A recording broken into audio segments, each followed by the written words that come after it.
taking place. It's all because of the Democrats. The Democrats are causing the loss of a lot of jobs with their, it's a shutdown. It's their shutdown, not our shutdown. It's their shutdown. I've encouraged my Democratic members to sit and talk to Republicans. It's always good when Democrats and Republicans talk to each other, but 2 points. First, in those conversations, the Republicans offered nothing. But second, the only way this will ultimately be solved is if 5 people sit together in a room and solve it. The federal government remains shut down this morning with no clear endgame in sight. MSNBC senior Capitol Hill correspondent Ali Vitale sat down yesterday with House Speaker Mike Johnson for an update on where things stand.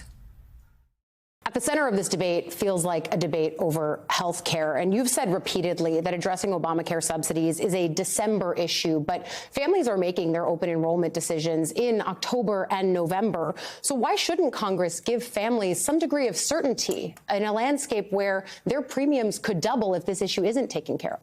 I'm not suggesting that we shouldn't do that. What I'm saying is we have to keep the lights on in the building so that we can have those discussions and debates. Republicans have made no assertions about how that will wind up, but December 31st is when the subsidies end, and so we have effectively 3 months to negotiate. You know, in the White House and in the halls of Congress, that's like an eternity. So we need the month of October to figure this out. There's a lot of thought that's gone into that on both sides of the aisle, but we need folks in good faith to come around the table and have that discussion, and we can't do it when the government is shut down. We got to remember, we sent over a very clean, very simple continuing resolution just to buy a little more time so that appropriators in both parties can have their negotiations on appropriations. We just ran out of time. We need more, and that's all this is about. But you're going to discuss it and potentially make a decision on these ACA subsidies after families have made their decisions. How is that fair to them? Well, not necessarily, because we have the entire month of October. Most of the notices for the insurance companies go out in early November, and that's a few weeks ahead of us now.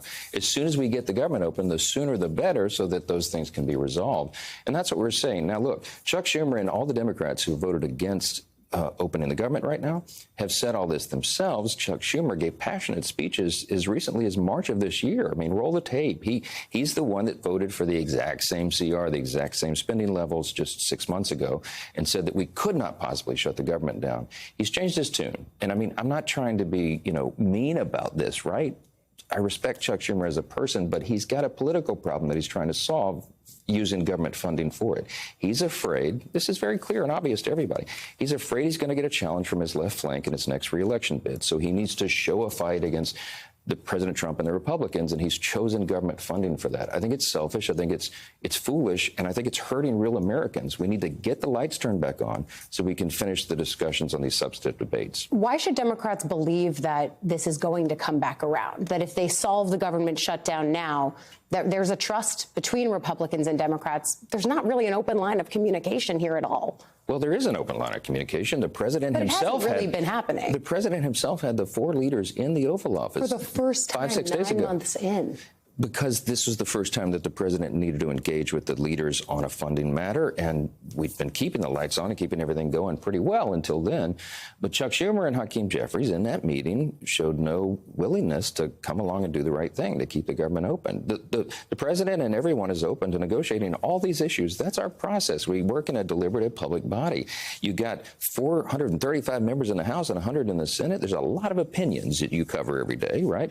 You got to get those people working together to build consensus on these big issues, because we have small margins of majorities in both chambers. And in the Senate, of course, you need 60 votes. Yeah. There's only 53 Republicans in the majority party. It requires everybody to work together. I'm heartened that we were doing that on appropriations. We had Republicans and Democrats in the Senate and the House working together to move those bills through. The Senate, they passed 3 bills off the floor. It's the first time in years they've done that. This is encouraging. We're getting Congress to work the way it's supposed to again. However, we just need a little more time. However slowly it's working, and because we have limited time, I'm sorry for cutting you off, but bottom line, should families plan on paying more next year for health care? Boy, I hope not. I mean, we're working to bring the costs down. We did that. We demonstrated it in the Working Families Tax Cut, the One Big Beautiful Bill, where we We didn't cut Medicaid. We shored it up. We supported it. Why? Because we eliminated fraud, waste, and abuse. And don't take my word for it.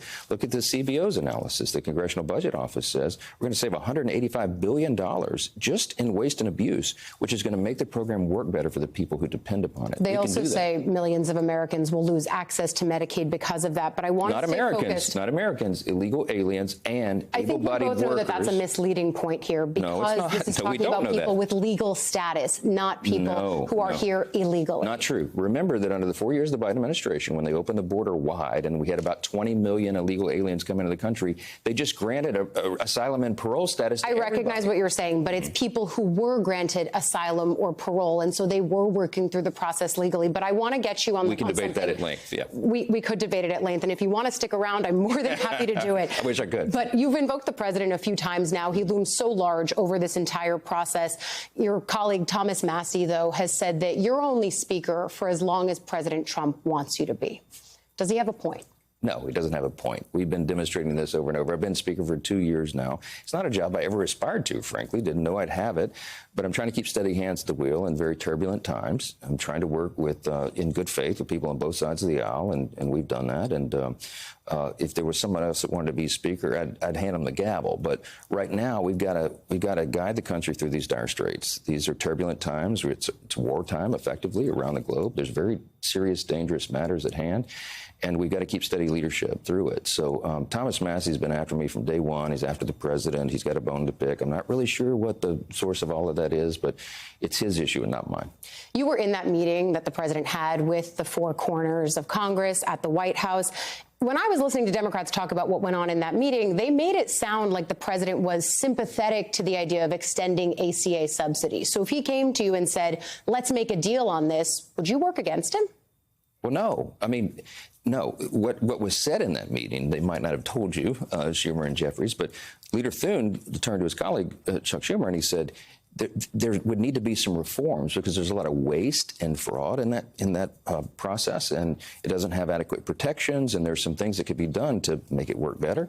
The president nodded in agreement. I mean, no one's made any final assumption or assertions on that. So it kind of sounds like there might be something to negotiate. Well, that's been the whole point. We need the time to do that, and we have the time, but you have to have government open because in the middle of all this, remember, real people are feeling real pain. We've cut off medical and health services to veterans. We have the WIC program is stalled. Women, infants, and children needing their nutrition supplemental funding and all the rest. FEMA's shut down health insurance, flood insurance programs in the middle of a hurricane season, and you have half the civilian workforce on furlough right now. This is no way to run a railroad. And yet people are looking at this. The polling is early, but it's there. A Washington Post poll saying that 47% of Americans are right now blaming you, your party, and the president, as opposed to 30% who are blaming Democrats for this shutdown. We've got polls on the other side of that as well. This isn't about a blame game. It's about making sure the government is working for the people, and Chuck Schumer is the one holding up the votes. I mean, we passed a clean CR. I didn't have any partisan priorities or poison pills or gimmicks or tricks in that. I sent it over in good faith. It's 24 pages. Go look at it.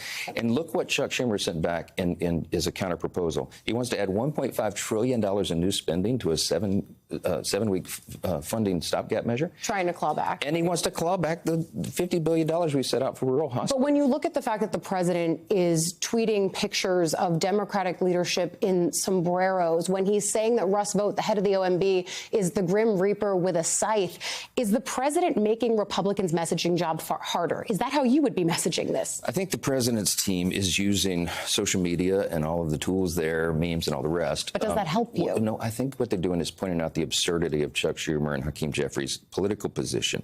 But in the middle of this, real people are harmed. And I can tell you, because I talk daily, almost hourly with the president.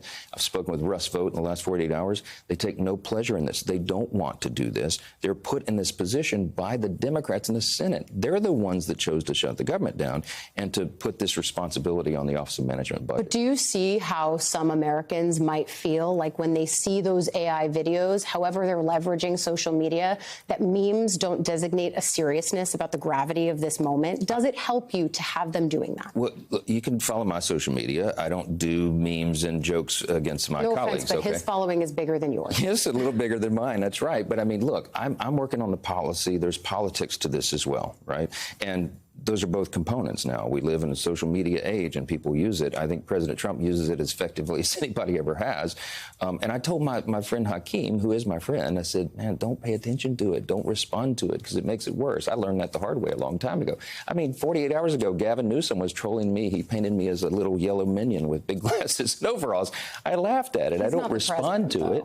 Well, he's the governor of California who wants to be the president. I hear that. The key is for all of us, everybody on both sides, don't play into it. Just do your job, and we'll get through and we'll get the policy negotiated. I think to get to the bottom line, Americans that I have spoken to look at this and they say, you're the Speaker of the House. Republicans control the House, the Senate, and the White House. Do you see how blaming Democrats might ring hollow to them? No, because everybody who studies civics know you got to have 60 votes in the Senate. We only have 53 Republicans in the Senate. We must have Democrats to do it. Now, you know, 3 of them have already come over. Well, 2 Democrats and an independent who caucuses with the Democrats. We're hoping that 5 more suddenly wake up and say, this doesn't make sense. We should not punish good, law-abiding, tax-paying citizens for us to have political fights in Washington. Turn the lights back on, open the government so that we can get to the resolution of all these other issues. That's all we're saying. And that's all Chuck Schumer said his entire career until about last week. I have one more question for you because I am beginning to get the rap. But realistically, how does this end? I hope that some Democrats in the Senate will wake up and say enough is enough. Let's turn the lights back on and let's get into these vigorous debates about the subsidies and all the rest. That's what needs to happen. That's the only thing that can happen. People say, why aren't you negotiating with Democrats? I literally, Allie, don't have anything to negotiate. I didn't put any of my Republican priorities on the CR, so I can't pull those off and say, gee, is it better now? Can you vote for it? I sent over to the Senate exactly what they voted on the last time. And now suddenly they want to have a political fight. Why? Again, I mean, this is the truth. Chuck Schumer wants political cover. That's what this is about. My actual last one, otherwise I think Corinne will murder me. But you oppose, I want to just pivot to something else that we talk about a lot on the Hill. You oppose the discharge petition that has been working its way through the building. But 77% of Americans and 67% of Republicans say they want full transparency on the Epstein files with appropriate redactions. So do I. So then how are they wrong to say that this discharge petition is the fastest way of getting there? The discharge petition is a moot point now. The House Oversight Committee has some of the toughest bulldog Democrats and Republicans in Congress. They're all working together for full transparency of the Epstein files. They're doing it right now. Why is it taking so long? Well, because they had to send subpoenas. The subpoenas go through the House committee process. The DOJ is in full compliance. 34,000 documents have been turned over already, and they're digging. Public. Yes, but now they're digging into the Epstein estate files, which are housed in New York. The lawyers are up there on the Oversight Committee combing through that. They're about to have more and more tranches of this coming out, but they are appropriately redacting the innocent victims' names. We think as many as 1,000 young women may have been victims of this, and we need to protect them. That they want transparency on this for their own healing and closure. So do you feel that the longer you wait this out, the harder it is for them, the people at the heart of this? We're not waiting this out. We're moving it as fast as the legal process allows, and more of this will be coming out daily, weekly, as we go. The problem we had with the discharge petition is it didn't have adequate protections for all those innocent victims. The survivors disagreed. They said it was fine by them. You heard from about a dozen of them who wanted to come forward and put their names and faces on it. But remember, we're talking about as many as 1,000 victims, and many of them do not want to be ducks. They do not want their identifications. And you've got to be very careful to protect them. Government has a responsibility to protect victims who have already been harmed. But I'm for maximum disclosure. I want every page of this out. We have always been consistent in that. But we have to do both things. I do. Absolutely. I do believe that. Donald Trump's not implicated in this. If he was, you'd have known about it a long time ago. He wants to protect the innocent victims. He and I have talked about this. He's very passionate about that. But he's for maximum disclosure, and his DOJ is shown that. They're turning everything over, and it's all coming out. So it's in process right now. Well, it all comes to a head when the House comes back and Adelita Grijalva is inevitably sworn in. Yeah. I think many people are waiting for you to do that. Haven't you yet? Because we're not in session. But when we get back, we'll do that in regular order. And I congratulate her. She's filling her father's seat. He had a long career in Congress, and I'm sure she will as well. So we look forward to that.